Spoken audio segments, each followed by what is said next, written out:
Nós iremos neste momento para a nossa meditação, quando o pão acaba na cidade. Jeremias 37, 21.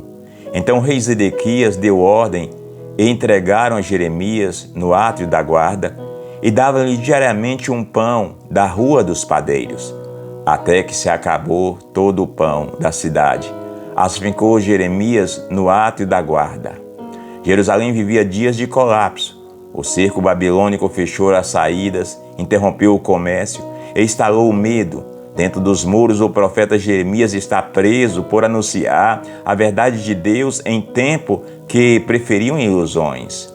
Enquanto os líderes ainda discutem estratégias políticas, o que sustenta a vida cotidiana começa a desaparecer: o pão. O texto diz que Jeremias recebia diariamente um pão da rua dos padeiros, até que ele acabou. Pouco depois nós lemos Jeremias 38, 9, porque morrerá de fome no lugar onde se acha, pois já não há pão na cidade. A Babilônia não começa derrubando as muralhas, começa cortando o alimento. O ataque é silencioso, progressivo e estrutural. A Rua dos Padeiros não era apenas um centro comercial, era símbolo de sustento, rotina e estabilidade. Quando seus fornos se apagam, a cidade inteira entra em crise. Quando o pão acaba, não é só o corpo que enfraquece, é a esperança que se abala.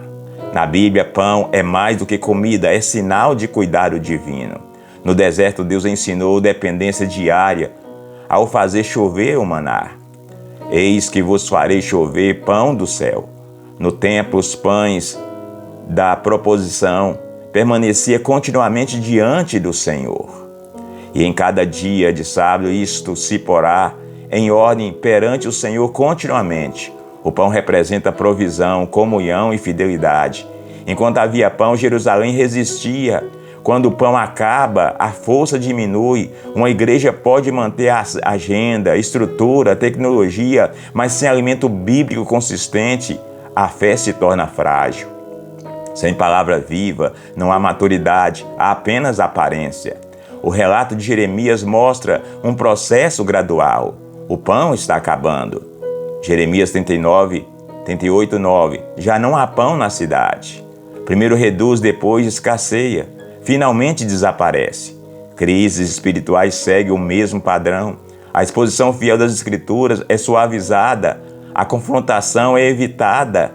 A profundidade é substituída por discursos motivacionais. O fogo da presença vira apenas fumaça de performance.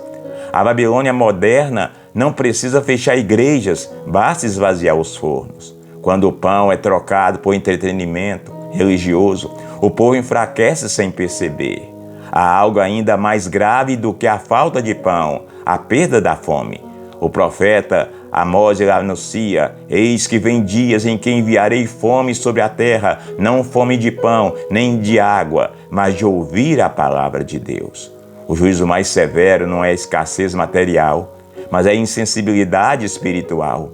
Quando a ausência da verdade não incomoda mais, o coração já está anestesiado. Um povo sem apetite espiritual aceita qualquer mensagem, confunde emoção com unção, barulho com presença, popularidade com autoridade espiritual. Se falta pão, é preciso olhar para os fornos. A liderança espiritual carrega a responsabilidade de alimentar o povo com fidelidade. O apóstolo Paulo orienta em Timóteo: prega a palavra a tempo e fora de tempo. Jesus declara: apacenta as minhas ovelhas.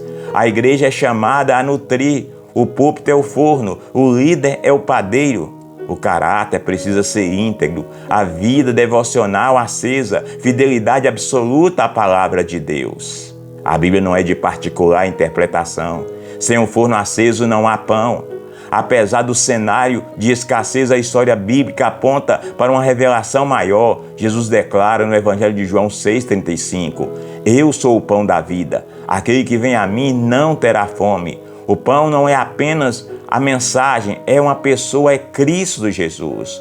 Onde Ele é central, há nutrição real. Onde Ele é proclamado com fidelidade, há transformação. Onde há arrependimento genuíno, o forno espiritual volta a arder. A maior tragédia não é faltar templo, é falta de pão. não é faltar estrutura, é faltar a verdade. Jerusalém sabia onde encontrar alimento. Bastava seguir o cheiro que vinha da rua dos padeiros. A pergunta para a nossa geração é: ainda sabemos reconhecer o aroma do pão verdadeiro? Do pão que é Jesus Cristo, do pão que desceu do céu? Que os fornos espirituais sejam reacendidos, que o povo volte a ter fome da palavra, da verdade, volte ao ensino, volte à escola dominical, volte a desejar o Senhor, organize a agenda e coloque o Senhor em prioridade nas suas vidas. Que possa ecoar entre nós a oração do profeta Abacuque 3:2. Aviva, Senhor, a tua obra. O que Deus precisa fazer nesses dias é que nós voltemos a desejar o pão, mas não o pão material. É por isso que Jesus, quando estava lá no monte, quando ele foi levado pelo Espírito Santo, ele diz: nem só de pão viverá o homem, mas da palavra que sai da boca de Deus. Por isso o Senhor diz assim: trabalhe, esforce.